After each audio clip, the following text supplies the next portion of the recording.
Irmãos e irmãs, estamos no segundo dia do Tríduo em honra a São José, que é reconhecido pela Igreja a partir do Papa Pio XII como o Cardeal Pacelli, que viveu profundamente as atrocidades da Segunda Guerra Mundial e que viu fortemente a influência das ideologias materialistas de Karl Marx, Max Weber e Durkheim. Dessas influências a Igreja sofreu bastante, porque já vinha de uma realidade já decaída, depois da famosa teoria do nominalismo, que instaurou o relativismo, onde o homem começou a duvidar de verdades absolutas. Isso nós compartilhamos hoje naquela pequena catequese nos nossos status.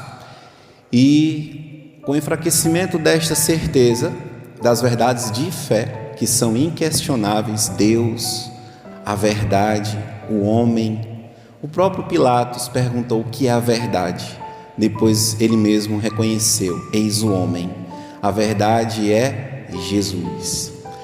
Mas o mundo já tinha entrado a partir do século XIII nesta dificuldade, e com o protestantismo de Lutero, com a reforma protestante, a Igreja sofreu bastante com essas influências ideológicas.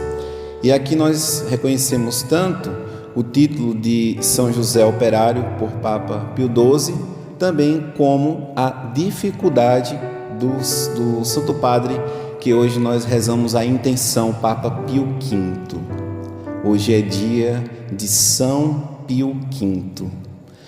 E São Pio V também sofrera já com este mundo decaído, século XIII, e culminando no século XIV, XV, com o século XVI, ele também percebeu as dificuldades do protestantismo e escreveu: o homem foi um grande pastor.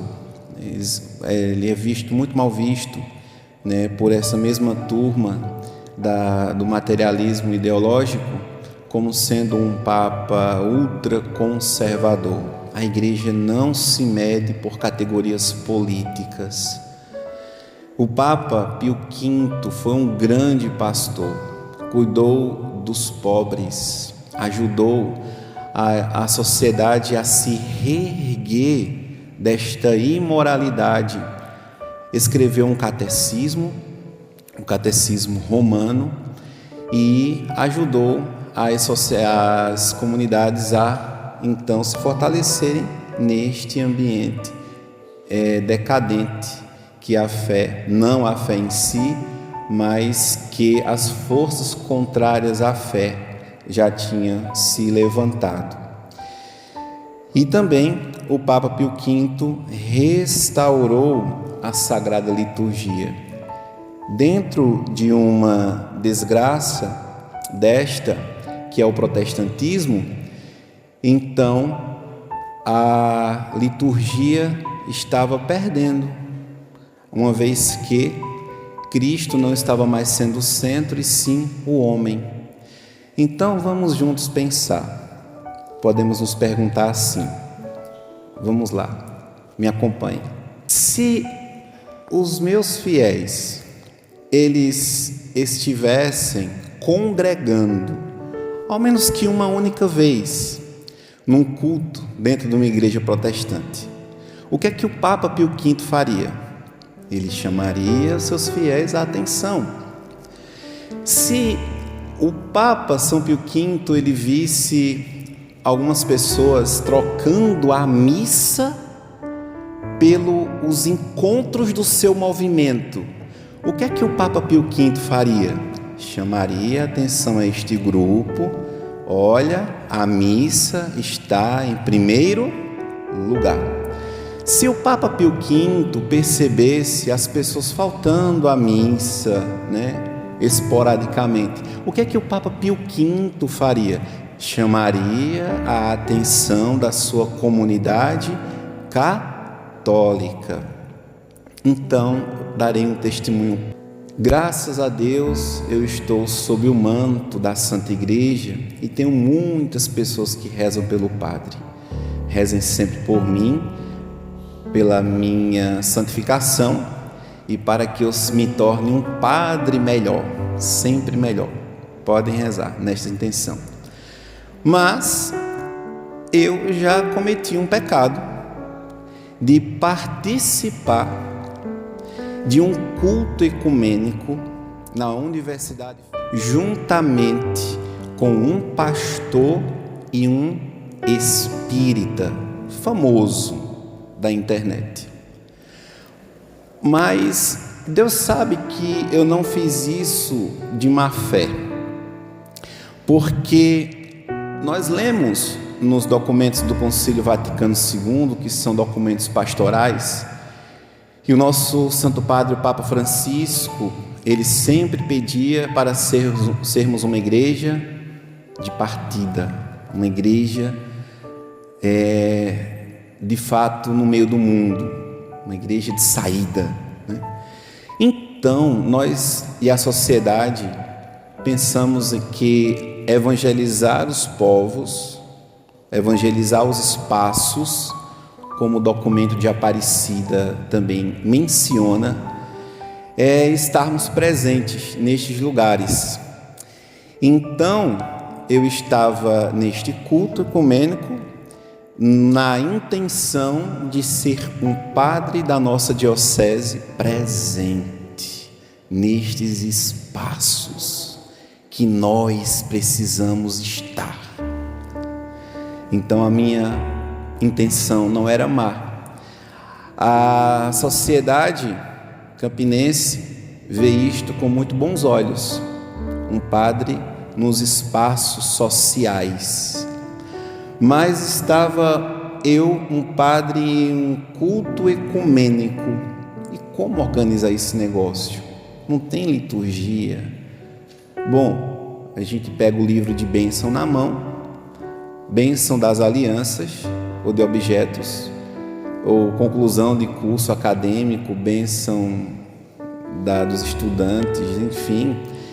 E a gente se posiciona dentro de um espaço que cada um vai ter uma palavra, não se faz o sinal da cruz. Como fazer um sinal da cruz? Dentro de um ambiente, como a sociedade diz que é laica, né? Como? Confessar a fé em um ambiente laico. Então, cada um dá uma palavra. Está lá o pastor protestante com seu terno, sua gravata, bonito. Está o espírita representando o espiritismo, é um dos mais famosos. E o padre com um terno, um blazer e uma camisa clerical. Estamos na sociedade.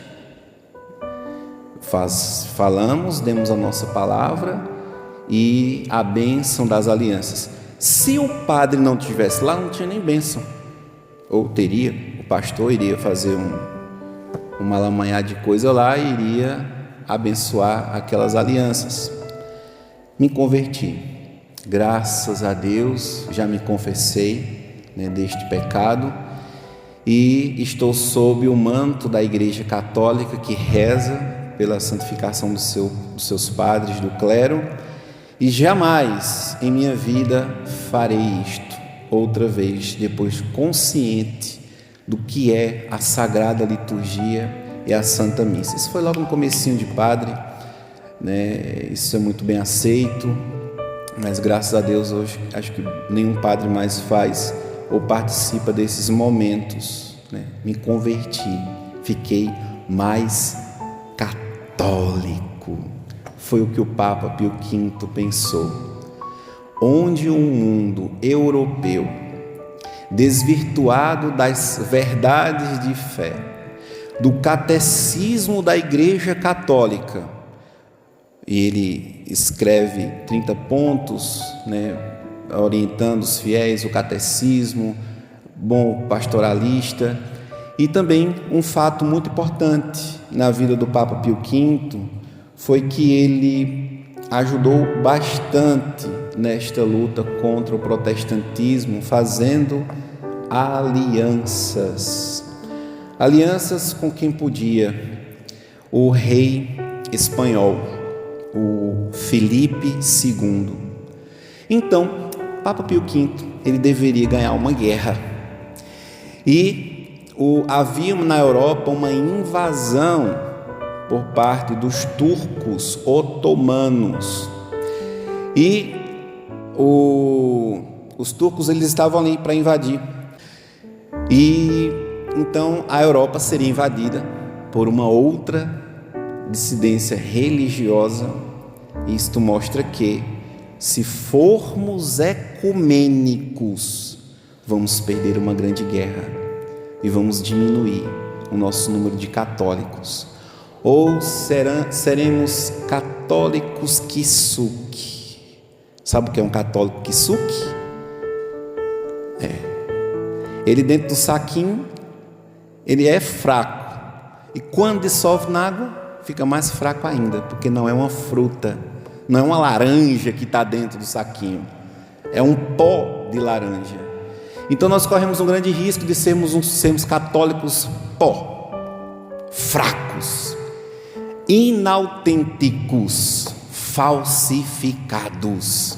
E não existe católico falso, porque somos devotos de São José. E São José é católico. Somos devotos da Virgem Santíssima, e Maria, ela é mãe católica, porque ela é mãe daquele que instituiu a Igreja Católica com o papado a partir de Pedro. Muito bem. Então, o Papa Pio V estava nesta grande luta, e a Europa estava para ser invadida pelo Império Otomano, dos turcos. Então, o Papa Pio V, ele se une a um rei, muito piedoso, o rei Filipe II, que foi rei da Espanha, de Portugal, de Nápoles, da Cilícia, da Sardenha, em períodos diferentes, ou seja, um grande homem.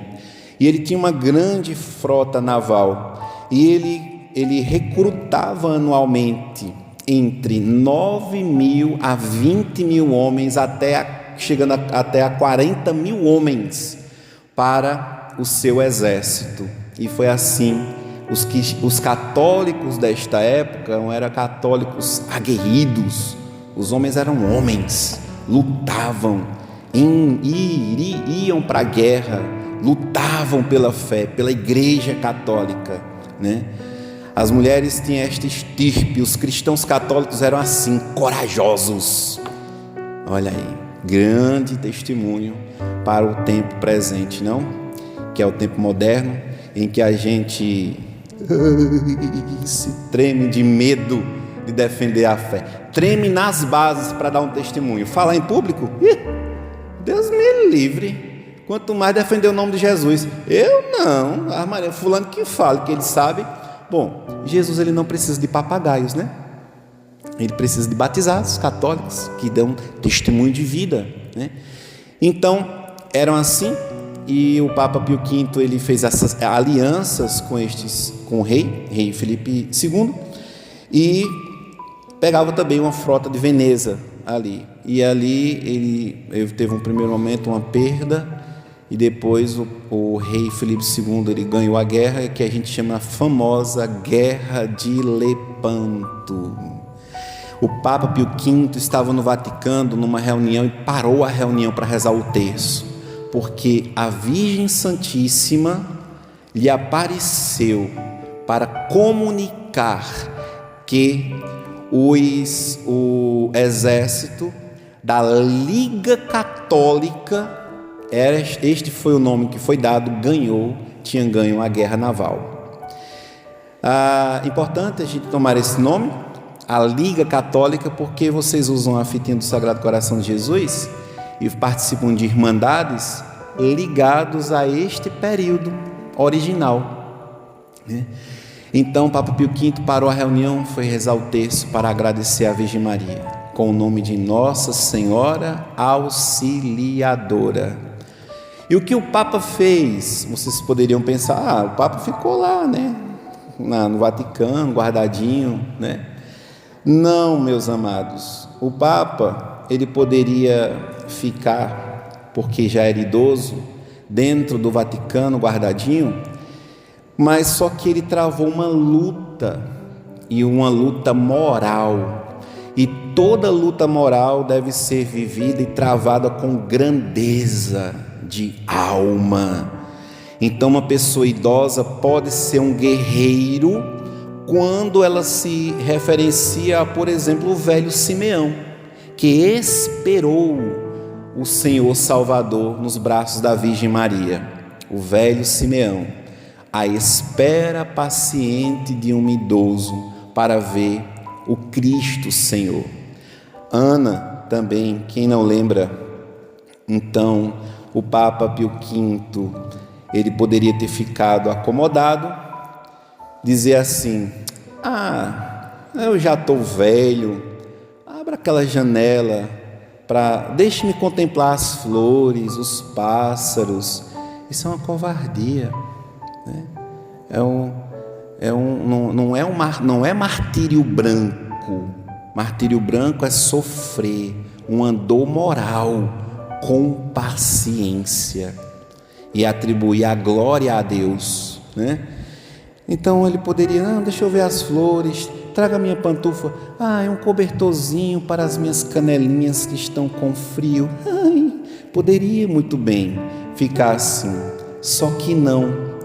Ele esperou e deu uma ordem: em cima ou dentro de cada navio, que os navios da Liga Cristã Católica não partam para a guerra sem um padre dentro. E aí? Eu sendo padre, e o Papa dissesse: tu vai ter que ir dentro do tanque de guerra lá. Tu ia para defender a fé? Porque o Papa Pio V percebeu que era uma luta espiritual e que todos os soldados deveriam estar em estado de graça. Então os padres foram para atender às confissões dos soldados, e conta a história que os soldados realmente avistaram a imagem da Virgem Maria, a Senhora do Rosário. É assim que nasceu também a espiritualidade do Santo Terço. Isto mostra que reza o terço não apenas os idosos que não têm o que fazer. Rezam o terço os jovens que querem viver em castidade, luta moral. Rezam o terço os noivos que vão casar-se, Às vezes são mais pagãos do que tudo, vêm para a igreja somente casar e somem, voltam para batizar a criança, voltam para a primeira Eucaristia da criança, voltam para o crisma da criança, e assim vai ficando adolescentes e jovens protestantizados dentro da Igreja Católica. O que é que o Papa Pio V diria para os crismados que abandonaram a igreja? Porque não vem para a missa. O que é que o Papa Pio V diria? Diria: meus filhos, vocês estão protestantes, então o endereço de vocês está errado. Não é aqui, é ali, subindo a pista, a primeira direita, tarará, tarará. É ali o canto de vocês, aqui não. Ou se confessem e voltem para a missa, e voltem para a Igreja Católica. Então, amados, Pio V foi este Papa que ordenou assim, os padres foram, e assim uma guerra foi ganha, e hoje a Europa ela é católica, está em crise, mas hoje ela é o que é por causa destes grandes homens, como a gente veio vendo, O Papa Urbano VIII, que restaurou o Vaticano, o Papa Pio V, que ganhou e travou esta guerra fazendo alianças com pessoas fortes que poderia vencer, o Papa São Pio X, o Papa Pio XII e a nossa geração que conhecemos a história, o Papa João XXIII, João Paulo VI, João Paulo I, João Paulo II, Papa Bento XVI, Papa Francisco, e cá agora estamos nós rezando e pedindo um Santo Padre para a nossa igreja. Por isso, amados, vamos ficar de pé para juntos rezar. Após o Padre, todos repetem: ó Deus, Pastor eterno, que com zelo constante governais o vosso rebanho, concedei à Igreja, em vossa imensa bondade, um pastor que vos seja agradável, pela santidade e com solicitude, sirva o vosso povo. Por nosso Senhor Jesus Cristo, vosso Filho, que é Deus e convosco vive e reina na unidade do Espírito Santo por todos os séculos dos séculos.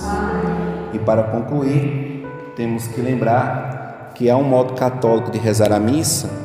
Todas as vezes que a gente escutar o nome de Jesus Cristo, nosso Senhor Jesus Cristo, na Sagrada Liturgia, ou da Virgem Maria, nós, nos textos que são prescritos na liturgia, que está no missal. Então, no missal, o nome de nosso Senhor Jesus Cristo aparece 2 vezes no Glória.